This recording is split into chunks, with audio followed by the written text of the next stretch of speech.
हे जगत जननी जगदम्बा, हे पार्वती, जब शिव और शक्ति, देवी और शंकर, भगवान शिव और जगदम्बा का या आदिक 33 कोटि देवताओं का जहां पर विशाल यज्ञ का आयोजन होगा, बड़े बड़े अनुष्ठान, बड़े बड़े यज्ञ जहां होंगे, उस यज्ञ में तुम्हारे और मेरे स्मरण से ये बीला जो फल है इसकी आहुतियां प्रदान करी जाए। और साहुति को भी आप समझ लीजिएगा महाराज,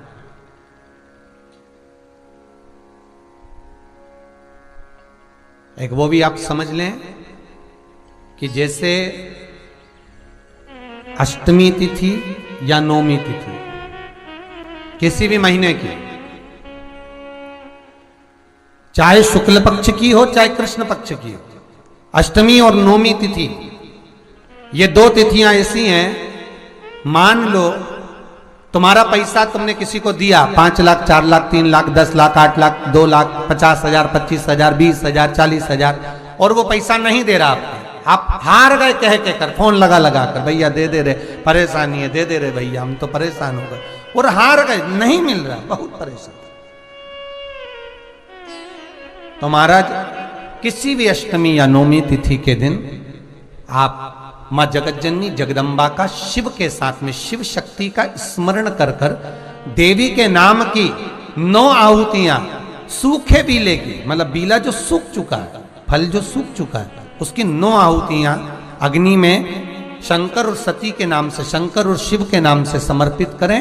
और आखिरी आहुति जो समर्पित करें उसमें थोड़ा सा भाग तिल का, और तिल भी काली नहीं चढ़ती उसमें, श्वेत तिल का भाग उसके साथ लगाकर समर्पित करें, और जिससे धन लेना है उसका नाम लेकर वो समर्पित करें महाराज, उसको सुध आएगी और वो पैसा किसी भी हाल में आपके हाथ में थमाकर जाएगा ही, ये पक्का है।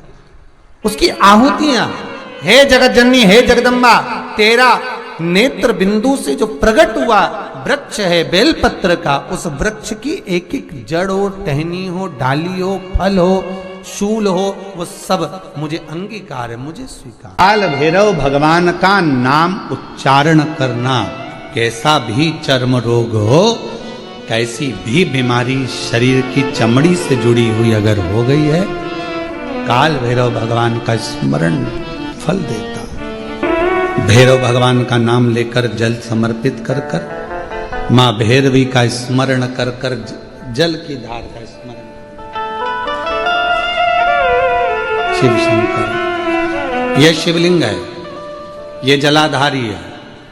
जब जल चढ़ाएं, दक्षिण में खड़े होंगे, जहां पानी बहता है वो उत्तर में जाता है। शिव जी का जो पानी है वो बहकर कहां जाता है? उत्तर में। तो जहां से पानी बहता है उसके ठीक विपरीत में खड़े होकर, बैठकर आप शिव जी को यहां जल चढ़ाएं। ओम भैरवाय नमः, शिव भैरव का नाम लेकर जल समर्पित करें। मां भैरवी का नाम लेकर यहीं से जल की धार यहां चढ़े।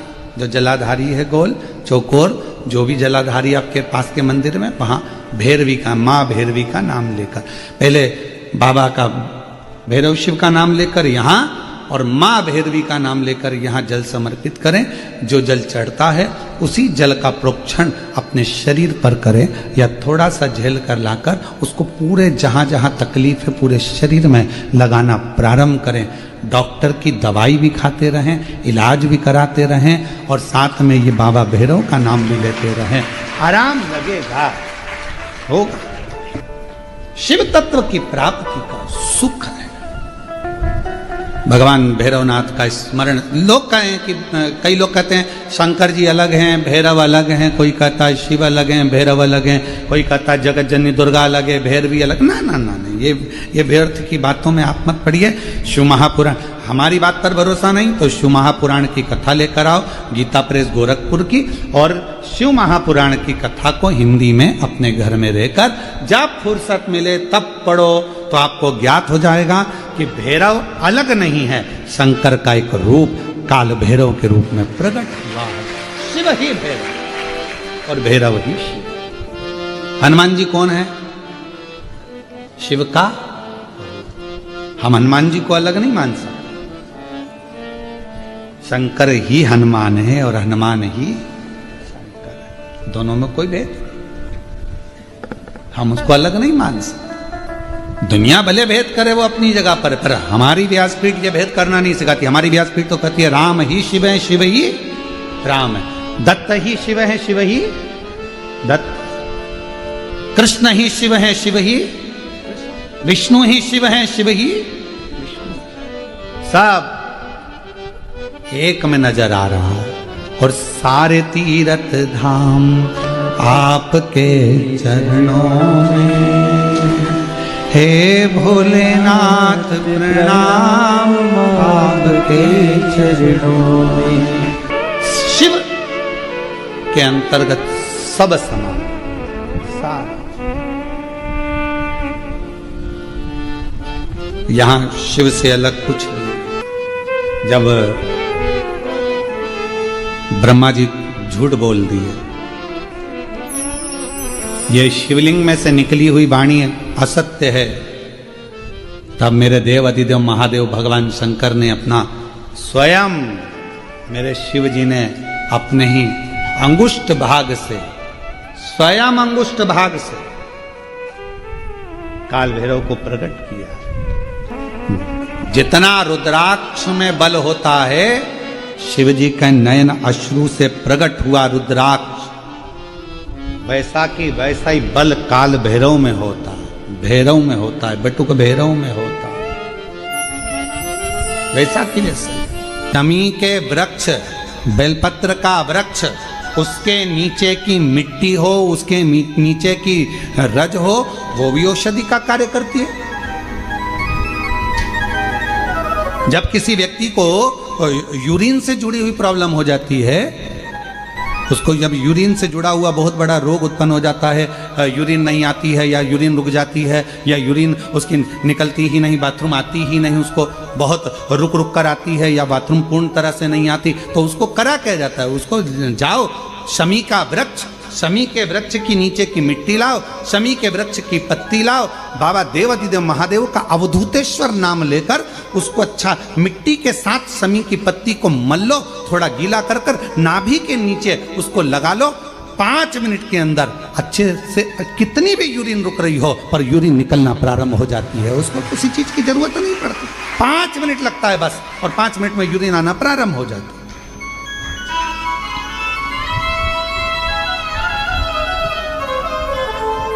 उस शमी का वृक्ष, वो शमी का पौधा, वो शमी का वृक्ष कोई साधारण नहीं होता।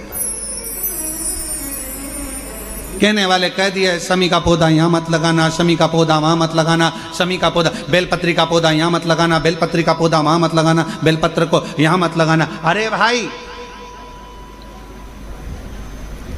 शमी का पौधा अगर तुम्हारे घर के अंदर है, शमी का छोटा सा पौधा यदि तुम्हारे घर के आंगन में है, शमी का छोटा सा पौधा या बेलपत्र का छोटा सा पौधा तुम्हारे यहाँ है, तुम्हारा घर का वास्तु दोष कितना भी बेकार हो, शमी का पौधा और बेलपत्र का पौधा सारे वास्तु को अच्छा कर देता है। एक शमी का पौधा, एक बेलपत्र का पौधा हमें सुख प्रदान कर देता है। एक पौधा।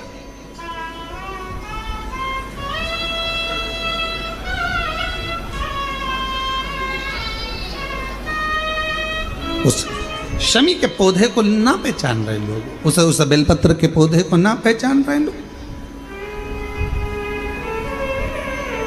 पर एक निवेदन आपसे और है, अगर तुम्हारे गांव में, तुम्हारे नगर में, तुम्हारे शहर में, तुम्हारी कॉलोनी में, तुम्हारी सोसाइटी में शमी का पौधा हो, बेलपत्र का पौधा हो, बड़ का पौधा हो, पीपल का पौधा हो, चाहे आंवले का पौधा हो, किसी भी पौधे में आप कोई भी, जैसे दही चढ़ा देते हो, दूध चढ़ा देते हो या कोई ऐसा इत्र चढ़ा देते हो, निवेदन है आप अपने आसपास के बड़े बड़े पौधे में ये कोई भी चीज़ ना चढ़ाएं। कोई महाराज कितना भी बताए, पर उस पौधे के अंदर आप केवल जल चढ़ाएं, केवल जल। आप उसमें ना दूध चढ़ाएं ना दही चढ़ाएं। क्यों? क्योंकि पौधे में जब दही जाता है तो दही जाने के कारण, इत्र जाने के कारण, तेल जाने के कारण, कोई सामग्री जाने के कारण वो बड़े से बड़ा पौधा सूखने लगता है। हमारा करवत निवेदन है आपसे, उस पौधे में जब भी बेलपत्र का पूजन करने जाओ, ना दूध चढ़ाना, ना दही चढ़ाना, केवल जल चढ़ाना।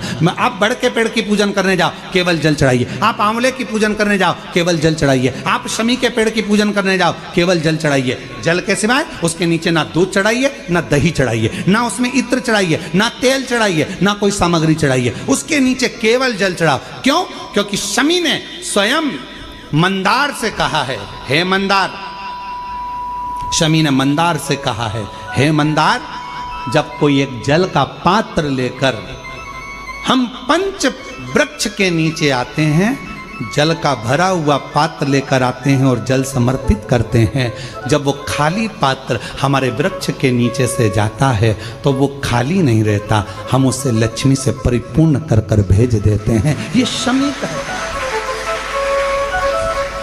अब ना जाने तुमको कौन कह देता है कि उसमें दूध चढ़ा दो, उसमें तुम्हें दही चढ़ा दो, उसमें ये चढ़ा दो, उसमें इत्र चढ़ा दो। किसी का कहना मत मानो, आप शिव महापुराण का कहना मानो। एक लोटा जल शमी के वृक्ष के नीचे चढ़ाओ, बेलपत्र के वृक्ष के नीचे चढ़ाओ, चाहे आप बड़े वृक्ष के नीचे चढ़ाओ, चाहे आप आंवले के वृक्ष के नीचे चढ़ाओ, चाहे पीपल के नीचे चढ़ाओ, पर जल चढ़ाओ। इसके सिवा कोई सामग्री। अभी हमने देखा कई लोग, अभी दीपावली के पहले हमने देखा भारत के भूमि में कई ऐसे लोग हैं जो ना जाने कहाँ कहाँ से ऐसे लोग पृथ्वी पर आ गए हैं जो लक्ष्मी की पूजन करते हैं और अगले साल की लक्ष्मी को उठाकर पीपल के पेड़ के नीचे धरी आते हैं। आंवले के वृक्ष के नीचे रखे आएंगे, कहीं बड़ वृक्ष के नीचे रखे आएंगे। रोड के किनारे जितने वृक्ष लगे हैं, सबके घर की लक्ष्मी मैया, सबके घर की लक्ष्मी जी की मूर्ति, गणेश जी की मूर्ति, इस देवता की मूर्ति, उस देवता की मूर्ति, सारी मूर्तियां पेड़ों के नीचे रखी हुई है। तुम्हें कौन ने अकल दे दी ऐसी? तुम्हें अकल किसने दी ऐसी? कौन ने विवेक दे दिया कि घर की पुरानी मूर्ति को पेड़ के नीचे ले जाकर रख दो? तुम्हारे घर की पुरानी मूर्ति है, घर में एक बाल्टी लो, घर में एक टब लो, उस बाल्टी में पानी भरो, तुम्हारे घर की पुरानी मूर्ति उस पानी के अंदर डाल के रखो। जितने दिन में गल जाए, 15 दिन, 20 दिन, 25 दिन, जब गल जाए तब उस मूर्ति की मिट्टी को किसी पेड़ के नीचे ले जाकर डालो, पर अपने देवी देवता को किसी वृक्ष के नीचे ले जाकर मत रखो, उनका अपमान मत करो, उनका अपमान मत करो। ना जाने कौन ऐसा विवेक दे देता है तुमको, ना जाने कौन ऐसी बुद्धि दे देता है कि भगवान की अगले साल की मूर्ति को गणेश जी की उठाओ, पेड़ के नीचे रखिया, लक्ष्मी जी की मूर्ति उठाओ, पेड़ के नीचे रखिया, देवता की मूर्ति उठाओ, पेड़ के नीचे रखिया। नहीं, उस मूर्ति को अपने घर की पानी की बाल्टी में, पानी में उसको गलाओ, मिट्टी इकट्ठी हो जाए तब पेड़ में डाल लिया, पेड़ में डाल। करोगे? अरे बोलो तो जम के कि यहाँ से सुनी और यहाँ से निकाल दी, बची कुची थी, कथा में से गए तो झटकार दी। घर के लोगों ने पूछा कथा में गई थी सीहोर कुबरेश्वर धाम, क्या लेके आई? महाराज ने सुनाया तो बहुत कुछ था, पर समझ में नहीं आया करना क्या। समझो, हमारे देवता का अपमान हम क्यों करें? हमारे देवी देवता को लोग देखकर हंसते हैं। जब ड्राइवर गाड़ी चलाते हैं और पेड़ के किनारे पर जो मूर्तियां रखी रहती है, उनको तो मालूम ही नहीं है कि पेड़ के किनारे मूर्ति रखी है। उनने तो गाड़ी चलाते मुंह में गुटखा भरा हुआ है, तंबाकू भरा हुआ है, पिचकारी मार दी, वो तुम्हारे देवता पर गई। तुम्हारे को बददुआ नहीं लगेगी? तुमको अपशब्द नहीं लगेगा? जरा विचार करिए। इसलिए पेड़ों के नीचे मूर्ति रखना बंद करिए, उस मूर्ति को घर में ही बाल्टी में गलाओ, मिट्टी तैयार करके वो पेड़ के नीचे चढ़ाओ, स्वीकार होगा। हमारी बात का लोगों को बुरा जरूर लगेगा, लग जाए तो फिर भी, वैसे भी हमारी बात का बहुत बुरा लगता है, तो इस बात का भी अगर बुरा लगे तो मैं हाथ जोड़कर निवेदन करता हूँ, क्षमा करिएगा। पर हमारे सनातन धर्म पर कोई उंगली उठाए, हंसे, ये हमें स्वीकार नहीं है, ये हमें स्वीकृत नहीं है महाराज, ये स्वीकृत ही नहीं। शिव तत्व कह रहा, भगवान स्वीकार करें। शमी के वृक्ष के नीचे की मिट्टी और शमी की पत्ती, अवधूतेश्वर महादेव का नाम लेकर यदि यूरिन से जुड़ा हुआ कोई भी प्रॉब्लम होता है तो नाभि के नीचे गीली कर कर उस मिट्टी को लगाया जाए। 5 मिनट, 7 मिनट, 5-7 मिनट तो बहुत हो गए, 5 मिनट में आपको उसका फर्क दिख जाएगा।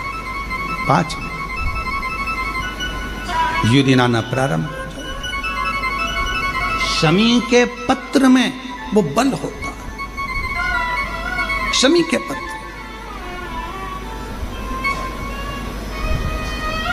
हम कईयों से कहते हैं कि अगर आपको लग रहा है कि डॉक्टर बोल रहा है कि कोई बड़ी बीमारी हो रही है, कोई तकलीफ, आपके मन में भी आपको ऐसा लग रहा है कि कहीं मेरे को घुटने ना बदलाना पड़ जाए, कहीं मेरे को ये बीमारी ना हो जाए, आपको ऐसा महसूस हो रहा है, तो आप बेलपत्र के वृक्ष के नीचे थोड़ी देर बैठो, वहां की मिट्टी को अपने शरीर पर थोड़ा सा लगाओ और श्री शिवाय नमस्तुभ्यं, श्री शिवाय नमस्तुभ्यं, श्री शिवाय नमस्तुभ्यं, श्री शिवाय नमस्तुभ्यं। बेलपत्र के वृक्ष के नीचे बैठकर वहां की मिट्टी को थोड़ा अपने मस्तिष्क पर चढ़ाओ, थोड़े हृदय से लगाओ, थोड़ी भुजा से लगाओ, थोड़े वक्ष स्थल पर, थोड़ा कंठ पर लगाओ, उस मिट्टी को थोड़ा थोड़ा सा स्मरण करिए और निवेदन करो श्री शिवाय नमस्तुभ्यम का बोलकर। खुद अपने आप अपनी बुद्धि से ही निकलना बंद हो जाएगा कि आपको ऐसा लग रहा था कि बीमारी होगी, घुटने बदलना पड़ेगा, ये करना पड़ेगा, अपने आप वो नेगेटिवता बाहर होगी और आप धीरे धीरे स्वस्थ होना प्रारंभ होंगे, धीरे धीरे स्वस्थ। शिवालय, बेलपत्र का वृक्ष, बट वृक्ष, शमी वृक्ष, पीपल का वृक्ष, आंवले का वृक्ष, मंदिर, तीर्थ, शिवालय, देवालय, ये बल देते हैं, हमको ऊर्जा देते हैं। भगवान शिव ने कहा पार्वती ये नहीं हो सकता, मैं तुझे एक वचन दे दिया कि पति पत्नी में झगड़ा होगा तो उनमें प्रेम बढ़ेगा, पर दूसरा वचन नहीं दूंगा कि पति मृत्यु लोक में मरने वाले व्यक्ति के कान में गुरु मंत्र मिले, ये बड़ा कठिन है महाराज, ये नहीं हो सकता, बहुत कठिन, ये तो कभी नहीं होगा। पार्वती मैया जिद पे अड़ गई और माता पार्वती ने कहा प्रभु आपको गुरु मंत्र तो देना पड़ेगा, जो काशी में मरेगा उसके कानों में मंत्र देना पड़ेगा। नहीं, शंकर भगवान मना कर दिए, पार्वती जिद पे अड़ी रही, नहीं माने, तब भगवान शिव ने वचन दिया ठीक है पार्वती मैं तुझे वचन देता हूं, काशी में जो मरेगा उसको गुरु मंत्र मैं दूंगा। पार्वती भी चतुर थी, पार्वती ने मन में सोचा कि आप गुरु मंत्र दोगे वो ठीक है, पर मुझे कैसे मालूम पड़ेगा कि आपने गुरु मंत्र दिया, मुझे भी तो मालूम पड़ना चाहिए कि आपने गुरु मंत्र दिया है, मुझे कैसे मालूम पड़ेगा। भगवान भोलेनाथ हंसकर बोले अब तू बता कि तू क्या चाहती है। पार्वती जी बोली महाराज एक बात सुनो, आप गुरु मंत्र तो देना मना नहीं है, पर मरने वाले व्यक्ति के सीधे कान में गुरु मंत्र देना और मंत्र को देकर कान को मोड़ देना, जब कान को मोड़ दोगे तब मुझे मालूम पड़ जाएगा कि आपने गुरु मंत्र दे दिया। महाराज तब मुझे लगेगा कि आपने गुरु मंत्र प्रदान कर दिया, आपने गुरु मंत्र दे दिया, आप गुरु मंत्र दे दिए। शंकर भगवान कहे पार्वती ठीक है, हिंदू धर्म की आज की भी रीति है, काशी में मरने वाले का सीधा कान अपने आप टेढ़ा हो जाता है, आज भी नियम, आज भी।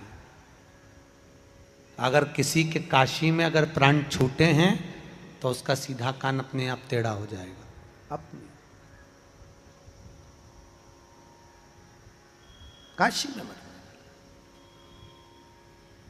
अभी मुक्त नगरी है काशी, मोक्ष नगरी है काशी।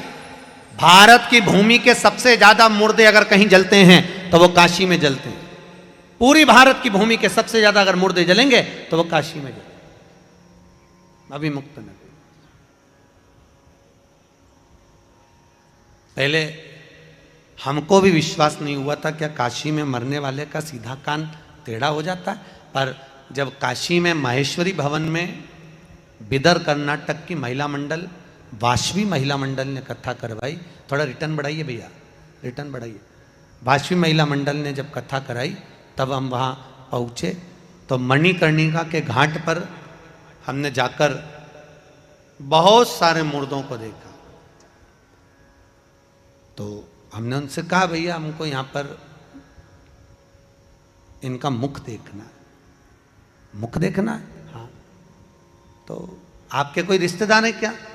अब हमने सोचा व्यक्ति मर तो गया है तो रिश्तेदारी है, ऊपर जाके तो सब एक संबंधी। हमने कहा हाँ भैया हमारे रिश्तेदार है। रिश्तेदार है? हाँ चले। और एक का मुंह देखा तो उसके तो कान सीधे थे, दूसरे का मुख देखा उसका भी कान सीधा था। हमने सोचा इसमें शिव महापुराण में लिखा है कि काशी में मरने वाले का सीधा कान टेढ़ा हो जाता है, तो यहां तो कान सीधे। और आगे गए, तीसरे नंबर के मुर्दे का जब देखा तो उसका कान टेढ़ा था। तो हमने सोचा हो सकता है जन्म से टेढ़ा हो। हम और आगे गए, अब उसका कान भी सीधा। और आगे गए तो उसका कान टेढ़ा, फिर और आगे गए तो उसका कान भी टेढ़ा। तब हमने सोचा अब जरा पूछें कि मुर्दा कहाँ का है। जिसके कान सीधे थे उससे पूछा भैया ये कहाँ का मुर्दा है? तो कि ये काशी से 40 किलोमीटर दूर का। ये कहाँ का है? तो कि काशी से 42 किलोमीटर दूर का। जिसके कान टेढ़े थे उसका पूछा ये कहाँ का है? तो कि काशी की ये वाली कॉलोनी का। जिसके कान टेढ़े थे उसका पूछा ये, तो कि काशी के पास का, ये काशी से। तब समझ में आया कि काशी के बाहर अगर किसी के प्राण छूटते हैं तो उसके कान सीधे ही थे, और जो काशी में मरा था उसका एक कान टेढ़ा ही था। अर्थात भगवान शंकर ने गुरु मंत्र देकर उसके कान को टेढ़ा कर दिया था। अब बताओ दुनिया में ऐसा कौन सा देवता होगा जो पृथ्वी पर मरने वाले व्यक्ति को भी गुरु मंत्र देकर भेज देता होगा?